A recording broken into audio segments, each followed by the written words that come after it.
एक अनपढ़ गंवार पत्नी। सुबह अपने कमरे से निकलते ही सीमा ने अपनी सासू माँ के पैर छुए। मालती जी, सीमा की सास ने अपनी बहू को आशीर्वाद देते हुए कहा, अरे सीमा, ये क्यों रखा है, हटाओ इस पल्लू को, इसकी ज़रूरत नहीं हमारे घर में।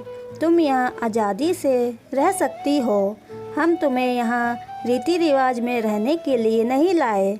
क्या मम्मी, तुम भी इस गंवार को क्या समझा रही हो?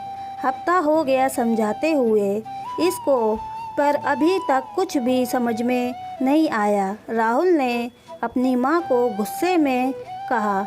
राहुल और सीमा की शादी को अभी एक हफ्ता ही हुआ था। सीमा गांव के एक मध्य वर्गीय परिवार में पली बड़ी, जहां पर रीति रिवाज को ज़्यादा सम्मान दिया जाता था। राहुल ने अपनी माँ को फिर से टोका, माँ देखो, आपने मेरी कैसी लड़की से शादी करा दी। मैं कितना हैंडसम और वह कितनी गंवार है, पता नहीं शादी इससे क्यों करा दी। इसको तो अकल भी नहीं है जरी सी। मुझे तो एक से बढ़कर एक लड़कियां मिल जाती, पर पता नहीं आपको इस लड़की में क्या दिखा। राहुल की माँ ने पलटकर जवाब देते हुए कहा, बेटा, लड़कियों तो बहुत मिल जाती, पर जो संस्कार सीमा के अंदर है वो आज के समय में किसी भी लड़की के अंदर नहीं मिल पाते हैं। यह सुनकर राहुल गुस्से में अपने ऑफिस के लिए निकल गया। सीमा अपने ससुराल में घुलने मिलने की अच्छे से कोशिश कर रही थी। ससुराल के सारे तौर तरीके उसके अपने मायके से बिल्कुल विपरीत थे।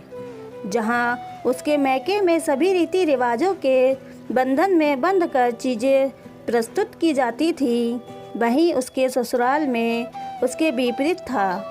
सब कुछ ससुराल में सभी एक साथ साथ डाइनिंग टेबल पर भोजन करते थे। घर में किसी को बोलने करने की, किसी भी और कुछ तरह की टोक रोक नहीं थी। बस कमी थी तो राहुल के प्यार की, जो सीमा को दूर दूर तक नहीं दिखाई दे रहा था।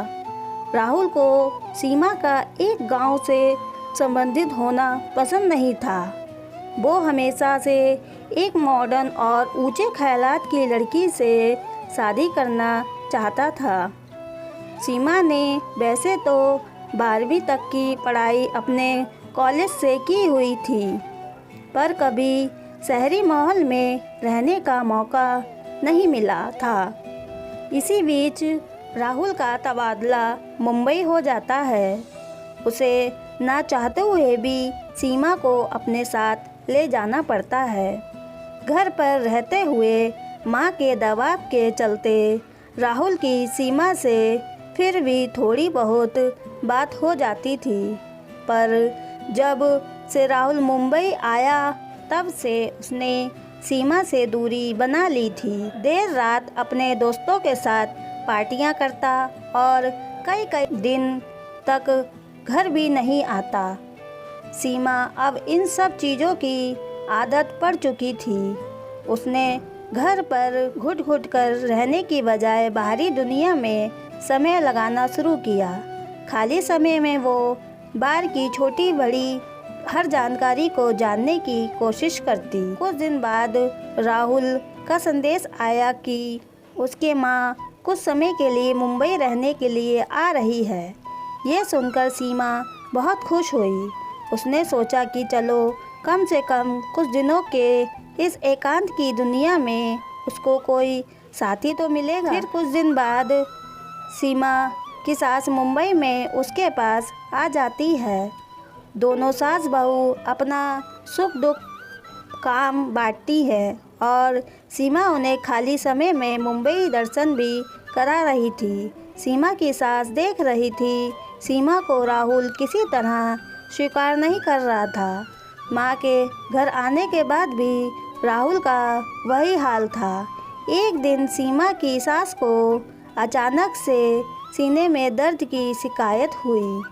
उन्होंने राहुल को फ़ोन लगाया, पर उधर से कोई उत्तर नहीं आया। इधर सीमा ने जैसे ही सास की तबीयत बिगड़ते देखा, उसने तुरंत अस्पताल में फ़ोन मिलाया और उन्हें भर्ती कराया। राहुल को जैसे तैसे ये सूचना मिली तो वह भागते हुए अस्पताल में आया। तब तक इधर उसकी माँ को होश आ चुका था। राहुल घबराते हुए अपनी माँ के पास पहुँचा और जाते ही माँ को गले लगा लिया। राहुल ने भरे आंसू से अपनी माँ से पूछा, माँ आपको अस्पताल किसने पहुँचाया? तो उसकी माँ ने जवाब देते हुए कहा कि तू जिसे अनपढ़ गंवार समझता था ना, आज उसी की वजह से मैं जिंदा हूँ। अपनी माँ की ये बात सुनकर राहुल को शर्म आ रही थी। उसको समझ नहीं आ रहा था कि वो सीमा का सामना कैसे करे। आज राहुल अच्छी तरह समझ गया था कि सिर्फ मॉडर्न कपड़े पहनने से मॉडर्न नहीं होते, समझदारी से परिस्थिति को संभाल ले वो मॉडर्न है। अगर आपको ये कहानी पसंद आई तो चैनल को सब्सक्राइब, वीडियो को लाइक करना ना भूलें। पूरी कहानी सुनने के लिए आपका बहुत बहुत धन्यवाद।